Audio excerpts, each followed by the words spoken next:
Nous sommes les ancêtres de ceux qui ne sont pas encore nés. De Nirina Ralantoharitsimba, lu par l'auteur. Dans le ciel d'Amérique. Respirez à fond, lentement, en écoutant l'air entrant et sortant de mes poumons oppressés. Il est froid cet air climatisé. Il me fait mal quand il traverse ma trachée. Et si j'avais envie de sortir de cet avion? Très difficile de faire marche arrière maintenant. Dorénavant, il ne faudra compter que sur soi pour reprendre son sang-froid. Cette nouvelle vie ailleurs sera ce que je saurai en faire. Moi toute seule. De nouveaux amis. Ma famille, elle est en France. De nouveaux amis qui seront une autre famille? Impossible. C'est tout ça, voyager pour aller vivre ailleurs. Tout changer. Table rase, renaissance, neuve. Je vais me refaire une beauté. Ma nouveauté. N'importe quoi. J'ai 28 ans. 28 ans, ce n'est pas si jeune pour commencer une vie loin des siens. Voyager, c'est s'émanciper.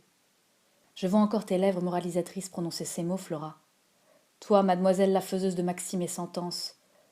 S'émanciper de toi qui te prends pour une La Rochefoucauld, certainement. Merci bien. 13h25, 31G. Ma place, mon siège côté fenêtre dans l'avion. Non, là c'est clair, je ne peux plus reculer. Je n'arrive même pas à incliner mon dossier. Il doit être coincé. C'est bien ma veine. Siège 31G.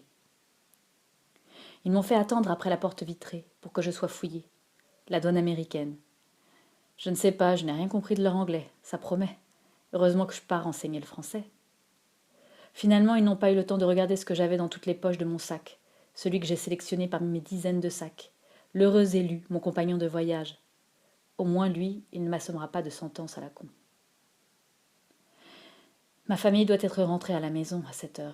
J'espère que maman n'est pas trop triste. Ceinture attachée, oui. Mon large sac à mes pieds, oui d'accord, sous le siège du passager.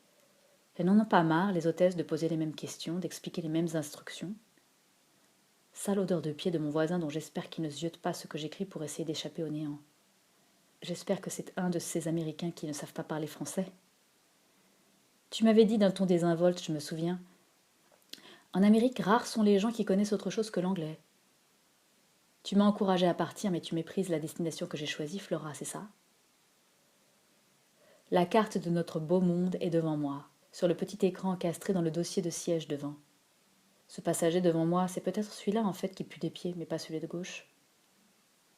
18h22, heure d'arrivée prévue. Destination San Diego. Durée de vol 4h20.